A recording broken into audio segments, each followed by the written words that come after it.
নমস্কার বন্ধুরা, আজকে নতুন গৃহিণীদের জন্য ঝটপট একটা রুটি রেসিপি নিয়ে এলাম। যে রেসিপি তৈরিতে কোনোভাবেই আপনাকে আটার খামির তৈরি করতে হবে না, সাথে থাকছে লাল লাল মুরগির মাংসের ঝোল।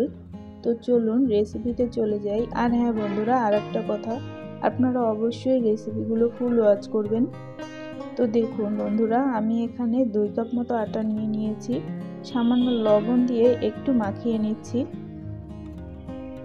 এবারে অল্প অল্প করে জল দিয়ে মাখিয়ে নেব।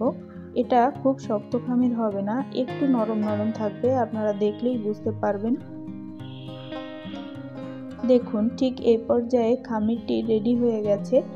এবারে একটা চাটু গরম করে তার মধ্যে অল্প অল্প করে আটা ছড়িয়ে এভাবে হাত দিয়ে টেনে টেনে আপনাকে একটা গোল রুটির শেপ দিয়ে নিতে হবে, যেটাকে আমরা গোলা রুটি বলে থাকি।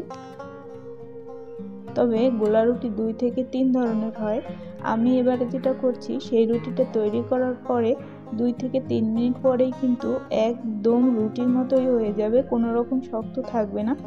তবে ভাজি করার সময় বা ভাজি করার পরেই আপনার মনে হতে পারে রুটিটা তো শক্ত হয়ে গেল, কিন্তু না, রুটিটা কোনোভাবেই শক্ত থাকবে না। তো দেখুন বন্ধুরা, কিছুক্ষণ পরে মাত্র কয়েক সেকেন্ডের মধ্যে আপনার রুটিটা তৈরি হয়ে যাবে। নিচটা একটু ক্রিস্পি থাকবে যখন আপনি উল্টে দিবেন, কিন্তু কিছুক্ষণ পরেই দেখবেন আপনার এই রুটিটা সম্পূর্ণভাবে নরম হয়ে গিয়েছে। আর হ্যাঁ বন্ধুরা, এই রুটিটা তৈরিতে কোনো রকম কিন্তু তেল ব্যবহার করা যাবে না। আপনি যদি তেল দিয়ে তার উপরে আটার এই মণ্ডটা দিতে যান, সেক্ষেত্রে কিন্তু এভাবে রুটি আপনি গড়তে পারবেন না। আটাটা তেল দেওয়ার জন্য হাতে কিন্তু সরে চলে আসবে। তো দেখুন বন্ধুরা, এভাবে ধীরে ধীরে প্রত্যেকটা রুটি আমি তৈরি করে নিচ্ছি। আমি আপনাদের দেখানোর সুবিধার্থে 2টা রুটি দেখিয়ে দিলাম। আপনারা এইভাবে বাড়িতে একবার চেষ্টা করবেন। তবে হ্যাঁ বন্ধুরা, আপনারা চাইলে এই একইভাবে কড়াইতেও কিন্তু রুটিটা বানিয়ে নিতে পারেন।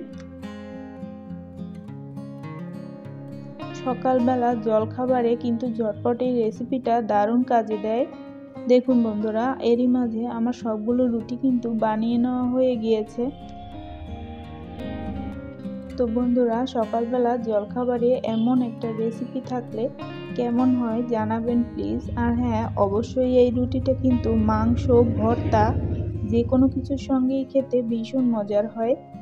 তো বন্ধুরা, রেসিপিটি কেমন লাগলো অবশ্যই জানিয়ে দেবেন। ভালো থাকবেন।